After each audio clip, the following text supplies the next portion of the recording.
not looking good, is it, Paul? Not really.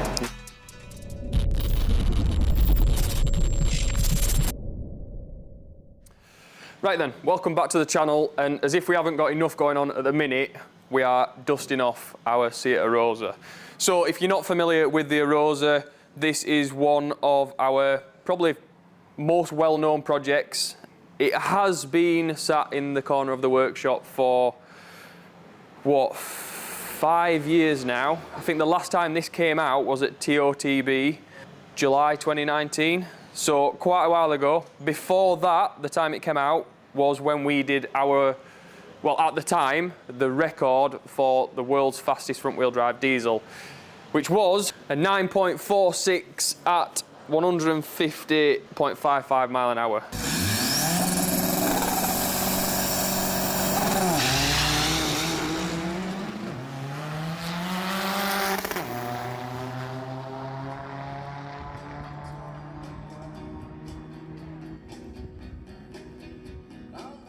So, like I said, 5 years ago, when we did that time, that was the world record. Since then, a few vehicles have come along and obviously took our record away. We'll put up on the screen now well, at the time of this video, the top 5 front-wheel drive diesel drag car times. I think the fastest one currently was set about a week ago, and that did a 9-second dead, which is very impressive, to be fair, for a front-wheel drive diesel. I'm pretty sure it's not going to be long before we see an 8-second front-wheel drive diesel car. Fingers crossed.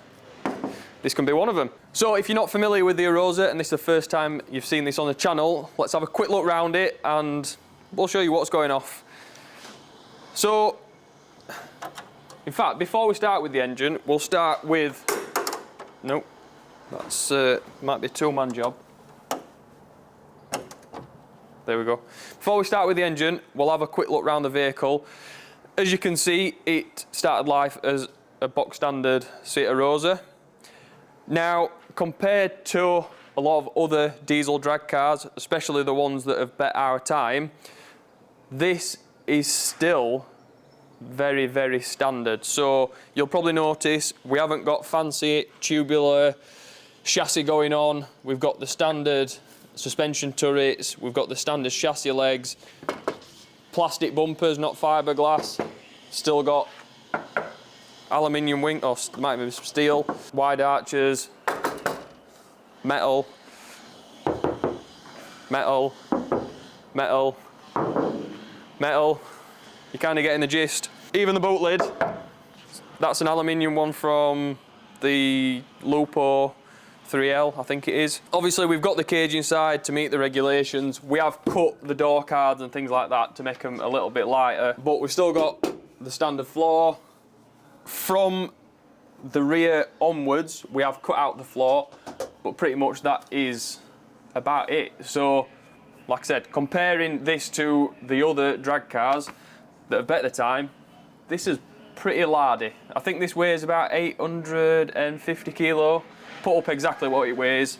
I'm fairly sure that the others, which are, I think the fastest one's based on a Mark II Golf. I think there's an early Polo in there. I think there is another Arosa as well. Not sure what that weighs. But I think the Golfs and the Polos are probably coming in at 600 odd kilo. So quite a bit lighter than this. Gearbox wise, standard O2Q gearbox with a few strengthening mods. We are running non-standard ECU and dash, but we'll get onto that in a minute because we're going to swap that out. It's not even a really light bucket seat, it's just a normal race bucket seat, so there's plenty of weight to get out of this, and I think that is definitely one of the things on the list. Well, let's go into the engine. So this started life as a 2-litre common rail diesel. I think all the ones in the top 5 are still running PD engines. But yeah, 2-litre, common rail, oval port, started off as a CR140, I believe, CFHD out of an Ibiza, this particular engine. Obviously you can see we've got some custom bits on there, very large intercooler, radiator boost pipes, a very big turbo out back. We'll put a link in the description to the full spec list so you can really dive in and have a look what we've done to it. The engine is fully built. It's got rods in there, pistons, camshafts, everything that we basically do for these engines, head studs, big fuel pump. We've got the nitrous on there, the Revo kit, water meth on there. So yes, it's heavily modified, but it's not actually that far different from kind of a highly strung road going version of this engine, I suppose. You're probably wondering what all those modifications equate to. Diesel only, we did 459 horsepower and 450 foot-pound of torque. 40% nitrous, 633 was the peak horsepower and 700 pounds-feet of torque. So I think we mentioned earlier that the new kind of record time is obviously 0.4 seconds quicker than us. We can't deny that. The car is definitely going to be lighter than this, but I think that is claimed at around 900 horsepower, and they did a 150.6 mile an hour run, I believe.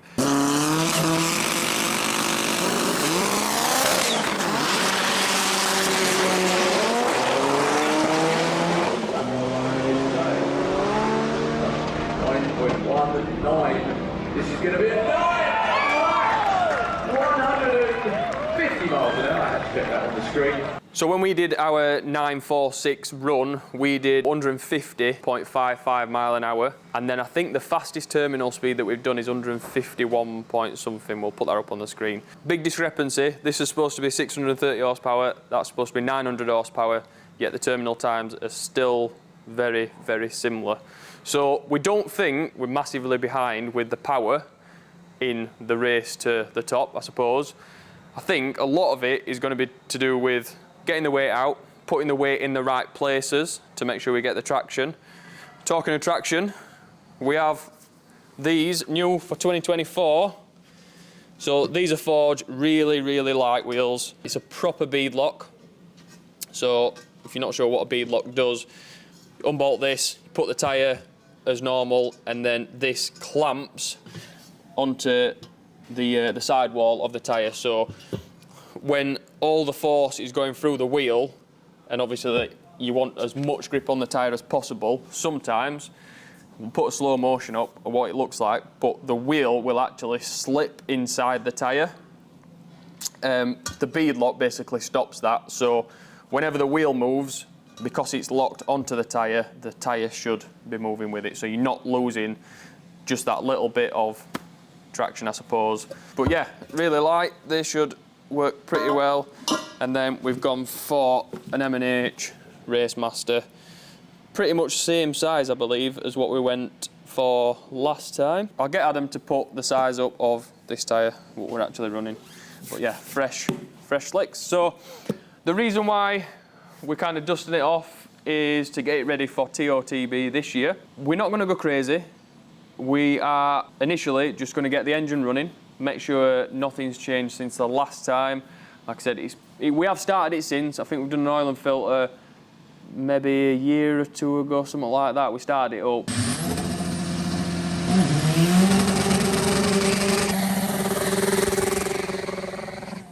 We were going to do all this basically 2 years ago and get it out again, but the race car stuff, that all came. We kind of took on the V12 Amarok project, so that sapped a lot of time. But we're going to use TOTB as a bit of a shakedown, make sure everything, like I said, is as it was last time. A few changes to the ECU. We've got one here, like Blue Peter. So we have swapped to a Baldur's ECU controller.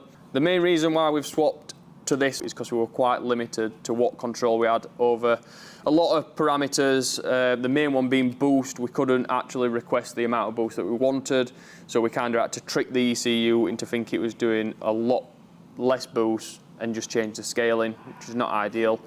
This should give us a lot more control, as well as being able to control some of the external controllers all in one. So the nitrous controller, that's separate at the minute. The water meth controller, that's all separate at the minute. We should, in theory, be able to run everything from this one ECU. So we're going to get it running first.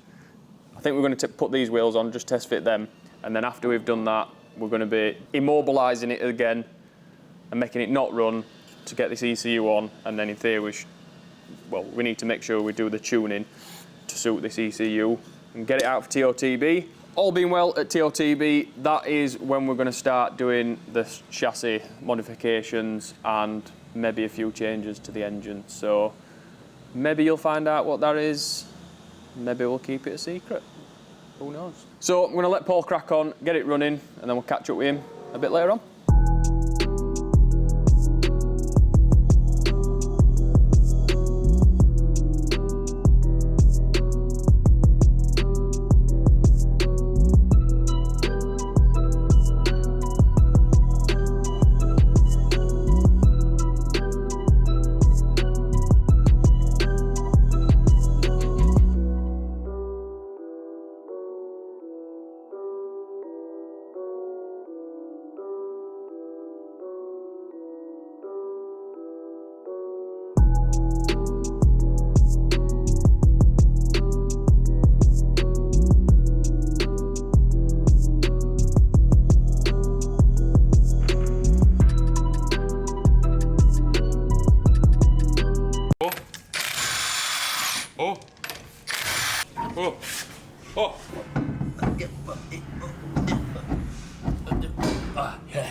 I heard you crank. And then we didn't have enough juice in battery. So this is a legitimate first start, this isn't it? This is not a rehearse first start to see if it starts and then do a first start. Yeah, it will take a bit of cranking because our fuel pipes have been off it, but yeah, it will do. Fingers crossed. Whoa. More power. More power. We need more powers. Powers. More power means more better. Big daddy.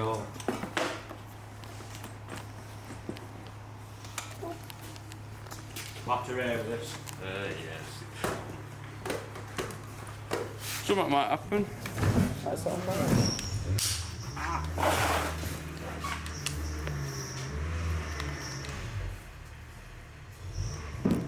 Boost.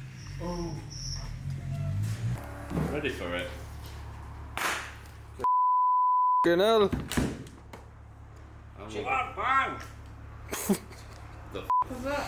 I don't know, because there's red tape there, but this side. Why is there red tape on that side? That's stupid. Peel that off. That'll do it. Now. Right, go on, take two. Take two.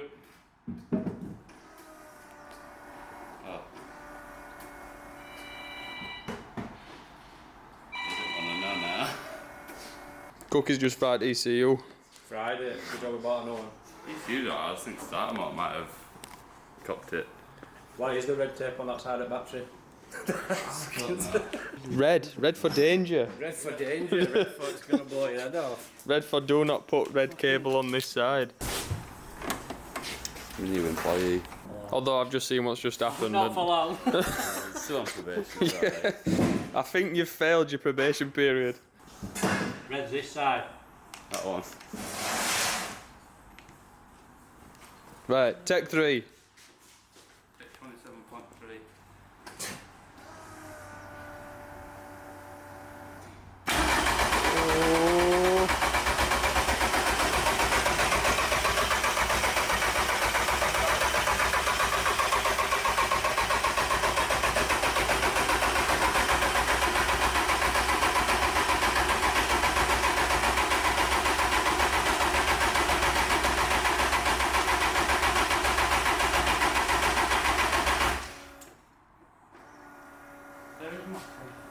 I swear this doesn't normally happen.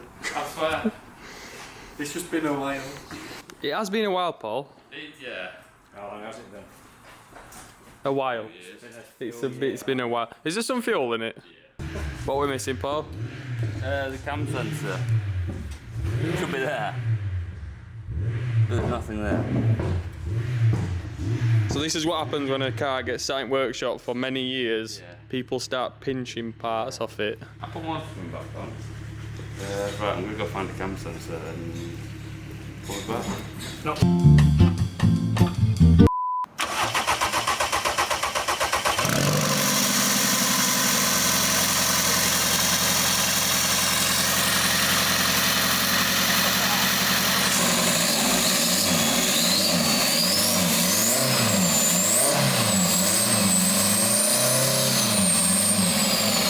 As you've just seen, good news, the Arosa runs even after many years collecting dust in the workshop.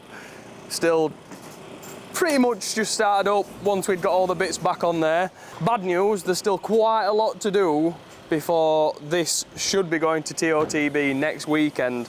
So we're on Thursday now, basically need to be loading this up, not tomorrow, but next Friday. So we've got just over a week to get this finished, ready and loaded up to take to the 10 of the best. I've just asked Paul what the job list is, and the main ones are gearbox. I think the gearbox is knackered from the last time it was out. We've robbed a few parts off the handbrake, the hydraulic system, because in time attack I think it was, we had to run a hydraulic handbrake on the TT, so we ended up nicking some bits off of this. The dashboard, ECU Master Dash, we're going to nick one of those out, one of the TTs for TOTB. There's a few bits missing off the nitrous kit. I think we pillaged some of the parts for another project many years ago, so we need to fix all that. And I suppose the other main thing is getting tuner Tom to familiarise himself with the software on this, because it's actually been that long that we haven't got a tuner here that works for us now that's ever worked on the Arosa. So all the software on this is completely brand new to Tom, so he's going to have to familiarise himself with all the software in 1 week, as well as doing all the customer jobs as well. So stay tuned, we'll video the progress throughout the week, and then fingers crossed we'll make it to TOTB next weekend.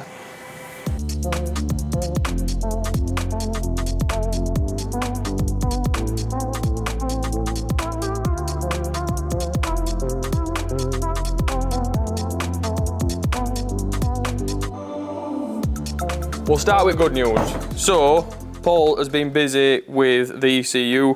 We've got the ECU Master Dash in there out of one of the race cars. Harry's 3D printed this nice enclosure for everything with the controllers, the boost gauges. So that's a positive. That's looking good, that's all working. On to the negatives. So, it's his own fault really. What we should have done, knowing that this was going to be off the road for quite a while, is probably drain all the coolant system, but we didn't. I think it's just evaporated, probably not evaporated, but it hasn't had a lot of coolant in there, which has meant that the water pump, so this is a Peerberg, oh no, Peerberg water pump, electric water pump. They come fitted on BMWs and stuff like that, standard. This is what we use on the Arosa, but as you can see, because we've left it, it's all crystallised and that's knackered basically. So we've had to swap the pump. We swapped the pump, put coolant in there, and then we found that the radiator's leaking. So we think we know when it might have happened. So if you've not seen the previous post, or I'm not even sure there's a video gone out on the trailer yet. It's been that long of an ongoing project.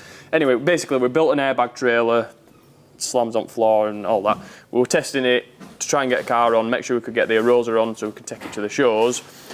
When getting that on, we've snagged the front end, which has bent one of the brackets back, and basically, I think it's this one. Come around here, Adam. Probably gonna have to wipe lens now, Adam, but it's leaking from, yeah, you need to wipe lens, it's a bit wet. But yeah, not ideal. We've got a coolant leak. It means we're gonna have to strip all this off the front end again, just so we can get to that and weld it up. I think there's a crack in the, is it the rear? In rear axle. In the rear axle? Just a little one. It only goes 150 mile an hour, you know what I mean? Little crank kit rear axle will be fine. Paul's going to strip down the front end, take it up into fab shop, get the rear axle welded at the same time, build all that back up tonight, and then tomorrow it should be on the dyno, all being well, as long as no other gremlins pop up. Fingers crossed, everything goes fine on the dyno tomorrow. If so, we'll be at 10 of the best this weekend. If not, then it's back to the drawing board. We're probably going to have to spend a little bit more time on this before it comes back out to play. Probably a little bit optimistic, the fact that this has been stood for, what, 4 years, 5 years? Ages. It's been sat for ages, basically. So I think maybe a little bit optimistic, just that we were going to pull it out with dust still on it and do a half decent time. But yeah, stay tuned, and I suppose you'll find out whether we're going to make it to 10 of best or not.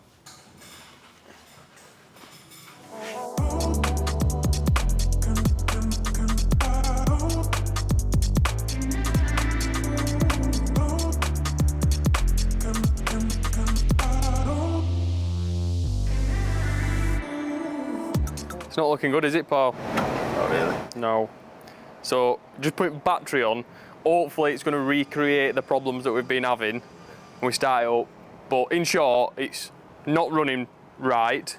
Yeah. We think there's some electrical gremlins going on with the wiring loom that's probably knocking on, what, 10 plus years old when we originally did loom. Yeah, about 10 years, And that's just been adapted on adaption. Yeah, I mean, I must have sorted out probably 4 or 5 little wiring gremlins last night. Yeah. It's the more you There's still more. Still more. We're having problems with the nitrous controller, the Revo unit. That's not working, which is quite important. Nitrous is quite a big part of the power that we're getting out of this 2 litre. Electric water pump still giving us grief, even though we changed the water pump. But again, we think that's a wiring problem between the controller and the pump. So yeah. And then like we mentioned, it's just got this weird intermittent running problem, which if you start it now, it might do, it might not. We'll find out. Paul did say last time it did did some weird smoke stuff and then spat some flames, so.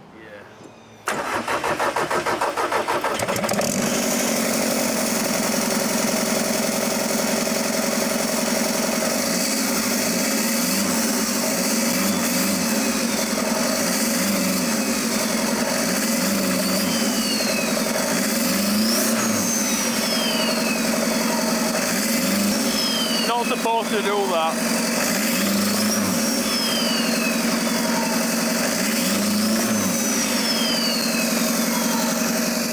So that's not any kind of like fancy launch control. No. That's just like just a random misfire. brokenness.